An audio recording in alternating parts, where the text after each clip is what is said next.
Hello everyone. So last topic में हमने cover किया था C4 साइकिल के बारे में। सो नेक्स्ट हमारा टॉपिक है दैट इज़ C2 साइकिल, जिसे हम फोटो रेस्पिरेशन भी बोलते हैं। सो starting with the C2 cycle.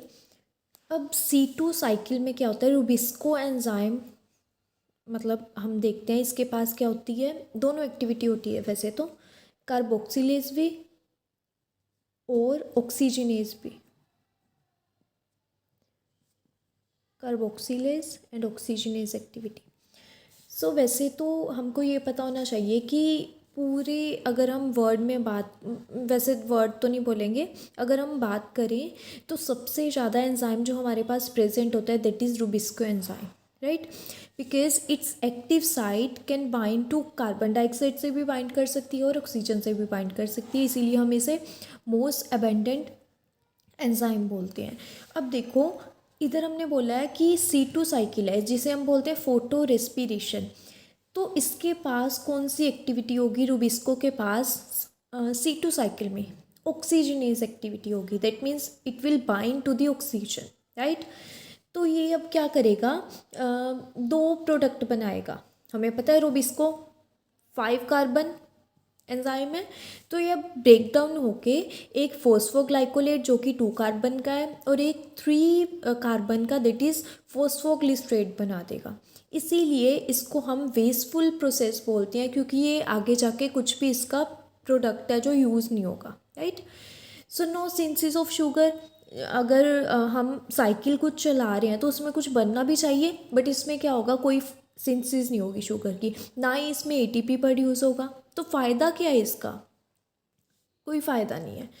Next है result in release of carbon dioxide. हमने इतनी मुश्किल से कार्बन डाइऑक्साइड को, इधर देखो C3 में हमने क्या किया था, यूज़ कर लिया था जो रिलीज़ हुई थी, लेकिन इधर तो कार्बन डाइऑक्साइड रिलीज़ होगी एंड यूटिलाइजेशन एनर्जी जो रिलीज़ हुई है वो भी इसमें क्या हो जाएगी, वेस्ट हो जाएगी, ATP और NADPH। तो इसे हम क्या बोलते हैं, इसीलिए वेस्टफुल प्रोसेस बोलते हैं, क्योंकि यहाँ पे सब कुछ वेस्ट ही हो रहा है, ATP भी वेस्ट, NADPH भी और कार्बन डाइऑक्साइड भी, राइट।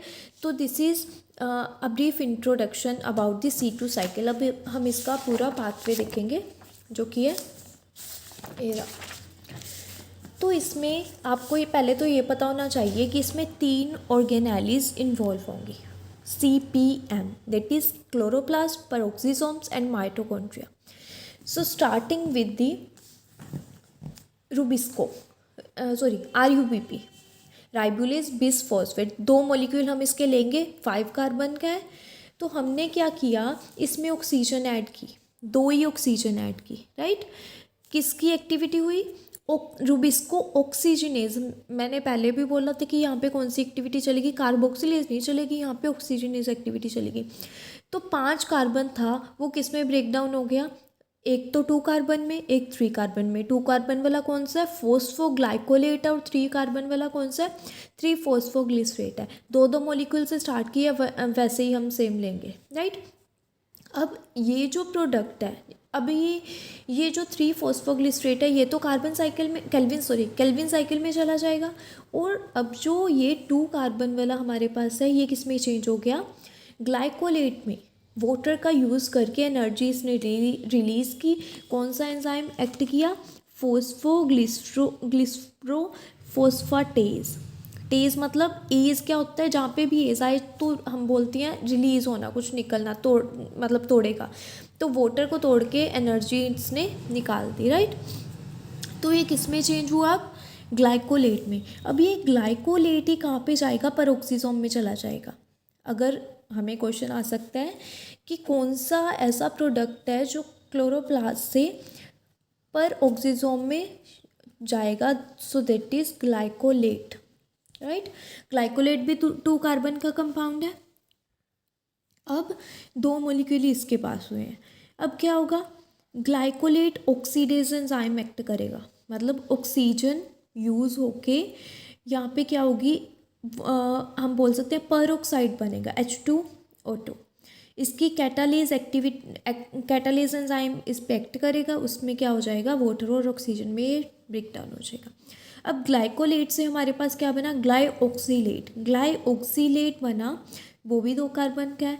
उससे आगे क्या बनेगा, ग्लाइसिन बनेगा। मतलब इसमें क्या हुआ, हमारे पास ये जो NH3 ऐड हुआ तभी ग्लाइसिन बनेगा। अब ये ग्लाइसिन, अब अगर पूछे परऑक्सीसोम से माइटोकॉन्ड्रिया में जाने में कौन सा ऐसा प्रोडक्ट है जो शिफ्ट होगा, सो दैट इज ग्लाइसिन। क्लोरोप्लास्ट से परऑक्सीसोम में कौन सा था, ग्लाइकोलेट था, यहाँ पे कौन से ग्लाइसिन। अब ग्लाइसिन भी 2 कार्बन है, इसमें क्या हुआ, जो हमने यहाँ से NH3 लिया था वो रिलीज हो गया in the form of ion, right. तो कौन से एंजाइम एक्ट किए यहाँ पे, glycine decarboxylate serine hydroxy methyl transferase, right. Carbon dioxide भी रिलीज हुई तभी हम इसे डीकार्बोक्सिलेट बोलते हैं। ग्लाइसिन तो कार्बन डाइऑक्साइड रिलीज हुई तो ग्लाइसिन डीकार्बोक्सिलेट, और एनर्जी की प्रोडक्शन हुई।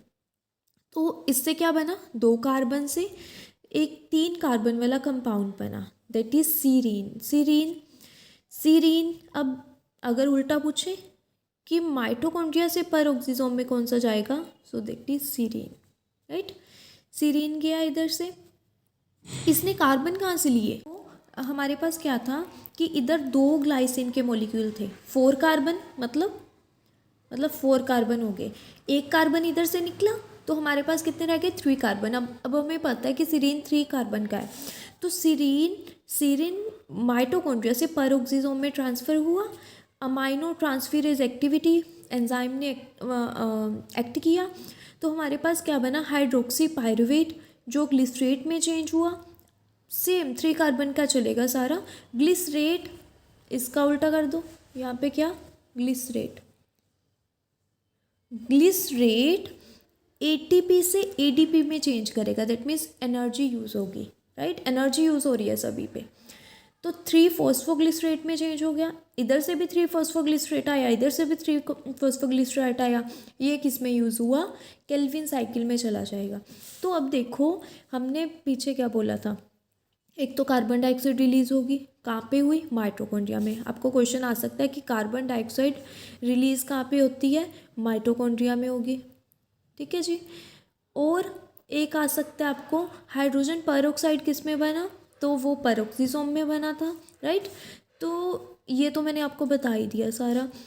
एनर्जी यूज़ हो रही है, इधर एनर्जी यूज़ हुई, इधर एनर्जी यूज़ हुई, और ऑक्सीजन भी, राइट। तो ये सारा हमने क्या किया, C2 साइकिल के बारे में किया। ये बहुत वेस्टफुल प्रोसेस है राइजिस की। अगर ये वेस्टफुल प्रोसेस है तो ये क्यों प्लांट्स में चल रहा है, राइट।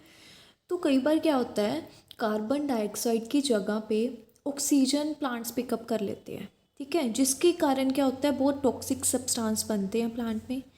तो उस टॉक्सिक सब्सटेंस को रिमूव करने के लिए, जैसे कि इधर है H2O2 पेरोक्साइड में, जैसे हमने वो रिलीज़ कर दिया, उसको फिर वाटर ऑक्सीजन में चेंज कर दिया, तो उस प्रोसेस को रिमूव करने के लिए प्लांट क्या करता है, C2 साइकिल चलाता है। Thank you.